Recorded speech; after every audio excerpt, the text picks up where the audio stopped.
তো আজকের এই ভিডিওর মাধ্যমে সুপার নিউমেরিক্যাল পোস্ট নিয়ে যে গত দিনে একটি হিয়ারিং ছিল সেই নিয়ে কী গুরুত্বপূর্ণ আপডেট উঠে আসছে সেটি নিয়ে আজকে এই বিষয়ে আলোচনা করব। তো ভিডিওটি শুরু থেকে শেষ পর্যন্ত দেখবেন, নাহলে গুরুত্বপূর্ণ আপডেটটি মিস করতে পারেন। রাজ্য সরকার জানাচ্ছে যে আজকে যে কর্মশিক্ষা এবং শারীরিক শিক্ষা এদের যে সুপার নিউমেরিক্যাল পোস্ট তৈরি করা হয়েছিল 16টা সিটের জন্য, সেই ক্ষেত্রে সুপ্রিম কোর্টে কোনো রকম বাধা নেই এই সমস্ত পদের জন্য। সেই নিয়ে কিন্তু সুপ্রিম কোর্টে কোনো কেসও পড়ে নেই তাই হলফনামা দিয়ে জানিয়েছেন, এটা কিন্তু কনফার্মভাবে হলফনামা দিয়ে জানিয়েছেন। এছাড়াও তারা বলতে চাইছেন যে এই যে নিয়োগটা অতি দ্রুত করাতে হবে, কোনো রকম বাধা যেহেতু নেই এবং এর পক্ষে কোনো কেসও যেহেতু নেই। কিন্তু এর বিপক্ষে মত প্রকাশ করেছেন বিকাশ রঞ্জন বাবু।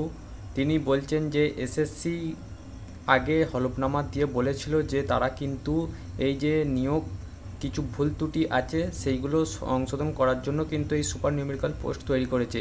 সেখানে যোগ্য এবং অযোগ্য রাখার কথাও তারা বলছিল। সেক্ষেত্রে পরবর্তীকালে ডিভিশন বেঞ্চে কিন্তু এক কথা পরবর্তীকালে সেই ব্যাপারটা তুলে নিতে চাইছে কেন, সেটাই উঠছে প্রশ্ন। কোনো ভুলভাবে বা অযোগ্য নিয়োগ তারা করাতে চাইছে না, এই মুহূর্তে স্বচ্ছভাবে নিয়োগ করাতে চাই।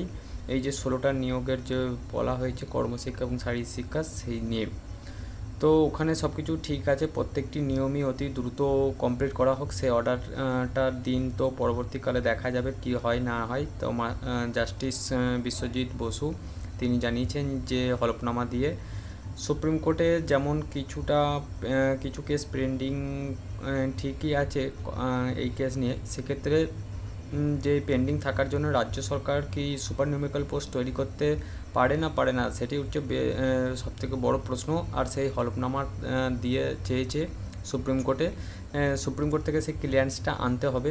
যদি সব কিছু ঠিকঠাকভাবে সেই ক্লিয়ারেন্সটা আনতে পারে তবেই কিন্তু এই সুপার নিউমেরিক্যাল পোস্ট নিয়ে যে কেসটি পেন্ডিং পড়ে আছে তবেই সেই কেসটি উঠবে এবং পরবর্তীকালে নিয়োগ বা আগের যে গুরুত্বপূর্ণ আপডেটগুলো নিয়োগের ক্ষেত্রে কী পদক্ষেপ রয়েছে সেগুলো কিন্তু স্টেপ আগে বেরোবে। কিন্তু এই ঠিকঠাকভাবে ক্লিয়ারেন্সটা আনার পক্ষেই যে উঠছে বিভিন্ন বাধা বিপত্তি, তাই আগের যে হিয়ারিংটাই তাতে কিন্তু সেই ক্লিয়ারেন্সটার কথাই বলা হয়েছে।